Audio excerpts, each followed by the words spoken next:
See ei pea nii olema. Ühe korra pakend on disaini viga. Ringkarp loob üle-eestilist ringlussüsteemi, tänu millele saad sina oma toitu nautida prügivabalt. Tänaseks on meiega liitunud pea 80 keskkonnasõbralikku toidukohta 9 maakonnast ja ringlemas on üle 3000 ringnõu. Ringkarbi süsteem on väga lihtne ja kliendile tasuta. Esimesel korral tuleb välja käia karbi eest 10-eurone pant ja topsi eest 5 eurot. Meie nõud on väga kvaliteetsed ja vastupidavad ja selleks, et nad päriselt ka ringleksid, et nad ei jääks inimestel kodudesse seisma või neid ei aetaks segamini ühekordsete pakenditega, siis ongi kehtestatud kõrgem pant ja see tagab päriselt karpide ringluse.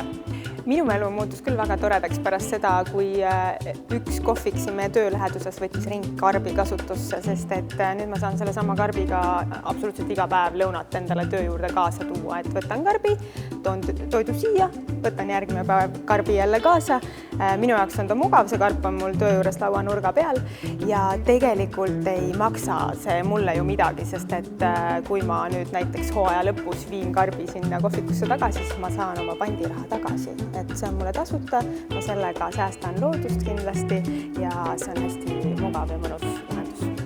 Meie restoranis on ringkarp väga hästi vastu võetud. Ligi 70% kaasaostust läheb juba ringkarbis. Soovime Eestisse tuua äpi, mis võimaldab kliendil 7 päevaks laenata nõud tasuta.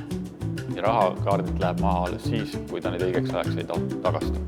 Äpp aitaks ka suuremate tellimuste puhul ja motiveeriks inimesi loodussõbralikult ringkarpi kasutama ja motiveeriks ka kiiremini neid tagasi tooma. Äppis olev Eesti kaart võimaldab mugavalt üles leida ringkarbiga liitunud toidukohad. Lisaks on võimalik koguda boonuspunkte, mille eest saab lõpuks kas tasuta eine või mõne muu boonuse. Samuti tuletab äpp meelde, kui on aeg karp tagastada. Palun toeta meie hooandja projekti ja anna oma panus Eesti prügivabaks muutmisesse.